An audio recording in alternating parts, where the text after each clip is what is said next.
Aha, anak-anak bapak yang bapak cintai. Assalamualaikum warahmatullahi wabarakatuh. Alhamdulillah, Alhamdulillah, Alhamdulillah, wassalatu wassalamu ala asrafil anbiya'i wal mursalin wa ala alihi wa ashabihi wa man sara ala nahdi wa tamassaka bisunnati ila yaumiddin. Asyhadu an la ilaha illallah wahdahu la syarika lah wa asyhadu anna Muhammadan abduhu wa rasuluhu wa ba'd. Anak-anakku sekalian yang Bapak cintai, tidak ada kalimat yang seindah untuk kita ucapkan di pagi hari ini, tidak lain adalah rasa syukur kita kepada Allah Subhanahu wa taala atas segala limpahan rahmat dan karunia yang Allah berikan kepada kita semua, sehingga anak-anakku sekalian yang Bapak cintai, kita bisa berjumpa lagi di pembelajaran PAI bersama Pak Rahmat. Mudah-mudahan anak-anakku sekalian kita dimudahkan dalam memahami agama Islam. Salawat dan salam mudah-mudahan tetap tercurahkan kepada baginda Nabi besar kita Nabi Muhammad sallallahu alaihi wasallam beserta dengan para keluarga beliau, para sahabat, para tabi'in, tabi'un tabi'in, kemudian orang-orang yang selalu senantiasa istiqamah di atas sunnah beliau, dan mudah-mudahan anak-anakku sekalian, kita semua Pak Rahmat dan juga teman-teman yang saleh dan salehah beserta ayah bunda semua, kita diperjumpakan oleh Allah Subhanahu wa taala di dalam surganya.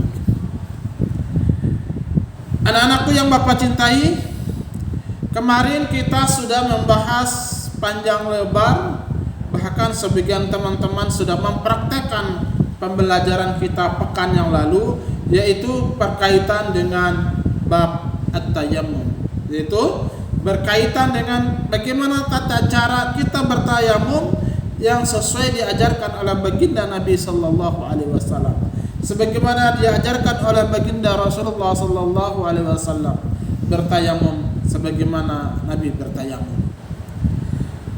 Anak-anakku sekalian, Pak Rahmat ingin mengulas singkat tentang tayamum. Tayamum adalah cara bersuci dari hadas besar ataupun hadas kecil dengan menggunakan debu atau tanah yang suci. Kemudian tayamum merupakan pengganti daripada wudu dan mandi. Di saat kita hadas kecil maupun hadas besar, ketika kita tidak menjumpai air ataupun disebabkan ada orang yang tidak bisa mampu menggunakan air, maka syariat memberi dia kemudahan, yaitu cukup mengganti, mensucikan dirinya dari hadas kecil maupun hadas besar cukup dengan tayamum. Oleh karena itu anak-anakku sekalian, begitu juga hendak kita akan melaksanakan salat fardu, begitu juga kita akan melaksanakan ibadah-ibadah yang lain. Maka kita apabila tidak berjumpa dengan air, atau kita orang yang tidak mampu menggunakan air, maka solusi yang ditawarkan oleh syariat Islam adalah kita bertayamum. Namun teman-teman harus perhatikan, tayamum boleh dilakukan apabila pada 3 kondisi. Ya, tayamum itu akan dapat kita lakukan apabila seseorang muslim ataupun muslimah memiliki 3 kondisi. Yang pertama, orang yang tidak mampu menemukan air, tidak ada air sama sekali. Contoh misalnya dia di padang pasir dan seterusnya, tidak berjumpa dengan air.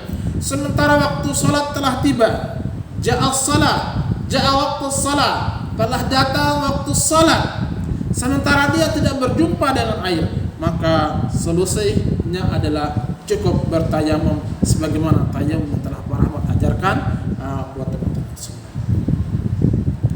Seperti dia musim kering, ya, ada di negeri kita juga musim kering, tidak berjumpa dengan air, maka cukup dengan bertayamum. Kemudian yang kedua adalah orang sakit, seperti orang terluka dan tidak boleh terkena air. Misalnya badannya, misalnya contoh, naudzubillah min dzalik, badannya misalnya habis jatuh atau kenapa, misalnya ada luka-luka di badan, dia tidak bisa mandi, di tangannya, dia tidak bisa, kata dokter jangan sampai terkena oleh air. Ya. Kalau kena dengan air maka penyakitnya akan makin tambah parah. Maka boleh dia bertayamum karena dia orang yang tidak mampu menggunakan air. Karena orang sakit ya. Kemudian yang ketiga, yang terakhir adalah orang yang tidak mampu menggunakan air. Misalnya orang hidup di daerah kutub yang sangat dingin, misalnya ada mau sholat tahajud bangun jam 3, air sangat dingin, tidak mampu menggunakannya, maka boleh bertayamum. Nah, anak-anakku sekalian, tayamum sudah sebagian teman-teman mempraktekkan bagaimana cara bertayamum. Insyaallah nanti praktek berikutnya untuk teman-teman yang gelombang yang kedua. Maka hari ini kita masuk pada pembahasan mandi. Ya, kemarin kita sudah bahas tentang tayamum sebagai pengganti wudhu dan mandi ketika kita tidak berjumpa dengan air. Maka hari ini kita membahas berkaitan dengan mandi. Ya, anak-anakku sekalian, kita wajib menjaga kebersihan. Kenapa demikian? Karena kebersihan itu merupakan bagian daripada keimanan. Allah Subhanahu wa taala sangat mencintai hamba-hamba yang selalu senantiasa menjaga kebersihan. Allah itu sangat mencintai sesuatu yang indah. Maka kebersihan badan kita, pakaian kita, tempat tinggal kita, tempat aktivitas kita, tempat belajar kita harus benar-benar bersih dan indah. Innallaha jamilun yuhibbul jamal. Sesungguhnya Nabi bersabda, sesungguhnya Allah itu indah dan mencintai dan menyukai keindahan. Maka anak-anakku sekalian, coba kita lihat, misalnya bangun tidur rambutnya berantakan ya, belum gosok gigi, itu enggak enak dipandang. Tetapi setelah dia mandi ya, kemudian dia sarapan pakai seragam sekolah, kemudian disisir rambut, makin cakep ya, makin keren. Allah akan mencintai orang-orang yang membuat keindahan. Jadi anak-anakku sekalian, mandi adalah mengguyurkan air ke seluruh badan untuk menghilangkan najis ataupun hadas besar. Anak-anakku sekalian, mandi dalam ajaran Islam ada dua macam. Pertama, mandi yang diwajibkan dan kemudian mandi yang dianjurkan. Ya, ada mandi yang diwajibkan oleh syariat Islam, kemudian yang kedua mandi yang dianjurkan. Nah, seperti apa sih anak-anakku sekalian definisi mandi wajib yang sangat dianjurkan oleh mandi wajib yang ditekan, disyariatkan oleh Islam, kemudian mandi mana yang dianjurkan oleh syariat Islam? Anak-anakku sekalian, mandi wajib dilakukan untuk orang yang bersuci dari hadas besar. Adapun mandi yang dianjurkan disebut juga dengan mandi sunnah. Ya, nanti Bapak akan jelaskan mandi apa sih, mandi sunnah itu seperti apa. Ya.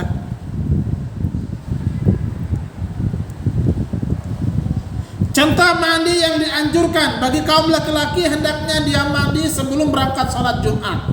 Atau bagi kita semua mandi sebelum berangkat melaksanakan sholat Idul Fitri ataupun sholat Idul Adha. Itu mandi yang dianjurkan.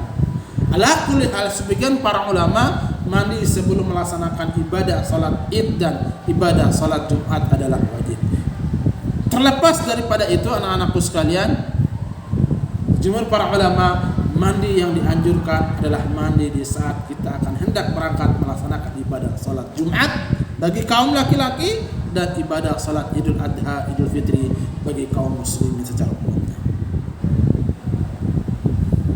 Ya, maka anak-anakku sekalian, sebelum kita berangkat sholat Jumat harus benar-benar bersih mandi karena hari Jumat adalah hari Idnya kaum muslimin. Kemudian mandi yang dilakukan pada setiap hari, ya, mandi yang kita lakukan setiap hari, pagi dan petang, ya, kadang pagi, siang, petang, sore. termasuk mandi yang dianjurkan. Contoh misalnya teman-teman mau berangkat ke sekolah, mandi pagi, nah itu mandi yang dianjurkan, ya. Mandi yang dianjurkan. Pertanyaan, kalau tidak mandi berdosa nggak apa-apa? Tidak berdosa, tetapi dianjurkan dalam syariat Islam ketika pagi teman-teman mandi, kemudian sarapan, gosok gigi, badan udah siap, pasti badan juga akan siap menerima ilmu yang akan disampaikan oleh bapak dan ibu guru kalian di sekolah.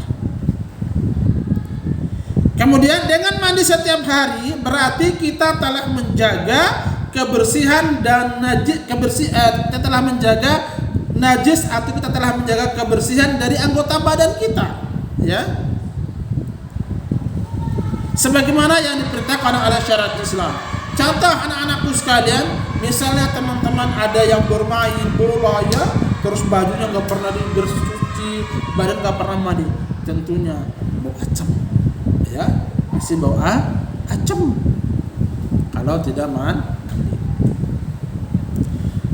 Tetapi anak-anakku sekalian, mandi harus menggunakan air yang suci yang dapat mensucikan. Jangan sampai orang mandi madu, jangan sampai orang mandi kopi atau mandi sirup. Air madu, air susu, air kopi, air teh, dan air spray dan seterusnya suci, tetapi air tersebut tidak dapat mensucikan. Teman-teman mungkin di kelas 1 sudah membahas berkaitan dengan babul miyah, tentang bab air, ya. Air itu terbagi menjadi 2. Air suci terbagi menjadi 3. Air suci dapat mensucikan, kemudian air suci tetapi tidak dapat mensucikan, yang terakhir air najis, ya. Nah, badan kita, pakaian yang kita gunakan harus bersuci dengan air yang suci yang dapat mensucikan, ya. Baru benar-benar akan hilang dari najis maupun kotoran yang menempel pada badan kita, pakaian kita, ataupun tempat-tempat yang lain.